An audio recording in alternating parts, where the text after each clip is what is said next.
অনেক মসজিদের ইমাম হাদিস বলার সময় বলে রসুল খোদা, এটা কি সঠিক কিনা? দেখুন, প্রথমত খোদা আল্লাহর নাম নয়, খোদা আল্লাহর নাম নয়। যে কেউ রসুলের খোদা বলবে, খোদা আল্লাহর নাম বলবে, সে বিকৃতি সাধন করলো। খোদা বললে ইলহাদ ফি আসমাইল্লাহ। আল্লাহ তাআলা বলছেন ওয়াজারুল লাযিনা ইলহাদুনা ফি আসমাইহি সাইয়ুজাউনা মা কানু ইয়ামালুন ওয়ালিল্লাহিল আসমাউল হুসনা। আল্লাহর সুন্দর সুন্দর নাম আছে, ফাদউহু বিহা, তাকে এই নামগুলো দিয়ে ডাকতে হবে। আল্লাহকে কোন নামে ডাকতে হবে? আল্লাহ, রহমান, রহিম, বুঝছেন?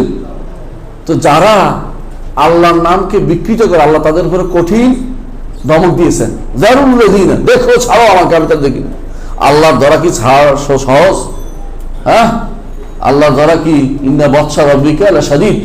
আল্লাহর নাম পরিবর্তন করে তারা খোদা রাখতেছে, জায়েজ নাই, হারাম, একদম হারাম। এবং সেটা ইলহাদ, এবং সেটা কুফর। যদি কোনো মনে করে এটাকে কখনো না জানে ভুল করছে, এখন থেকে আর কোনোদিন খোদা বলা যাবে না, মনে রাখবে, খোদা বলাই যাবে না। খোদা শব্দটা যদি আমরা সংস্কৃত ভাষা ধরি, তো গড থেকে, বুঝছেন তো, খোদ গড কোনো পার্থক্য নেই। সংস্কৃত ভাষার মধ্যে ইরানি ভাষার মধ্যে কাছাকাছি। ইরানি ভাষা দেখুন, বেরাদার আছে না, বেরাদার, ফার্সিতেও বেরাদার, ইংরেজিতে ব্রাদার, ফার্সিতে বেরাদার। পার্থক্য কি? উচ্চারণের পার্থক্য। হ্যাঁ, তো এরকম ফাদার অর্থ কি? ফিতা না। ইংরেজিতে ফাদার অর্থ ফিতা না। তো একই, ঠিক গডটা ওটা গড আছে, এখানে খড হয়েছে, বুঝছেন তো, খোদা, এটা একটা হইতে পারে।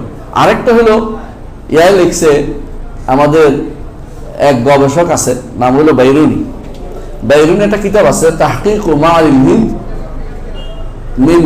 মিন মাকবুলাতিন ফিল আকলা ওয়া মারদুলা, কিতাব আছে, গ্রন্থ আছে একটা বড়।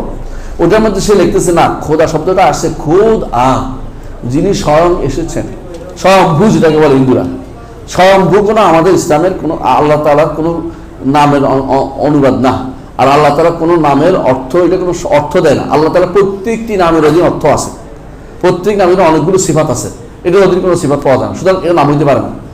বানিয়ে আল্লাহর জন্য নাম সাব্যস্ত করা যাবে না। তখন কিন্তু কোরআন সুন্নাহ না আসে আল্লাহর জন্য নাম সাব্যস্ত করা যাবে। সুতরাং রসুলের খোদা বলা কখনো জায়েজ হবে না। বলতে হবে কি? রাসূলুল্লাহ সাল্লাল্লাহু আলাইহি ওয়াসাল্লাম। এবং শুধু রসুলের খোদা বলছেন বলে হবে না, রাসূলুল্লাহ সাল্লাল্লাহু আলাইহি ওয়াসাল্লাম বলতে হবে। এবং সবচেয়ে বহির হচ্ছে ওই ব্যক্তি যে সাল্লাল্লাহু আলাইহি ওয়াসাল্লাম বলে না, রাসূল সাল্লাল্লাহু আলাইহি ওয়াসাল্লাম বলেন, আপনারা জানেন।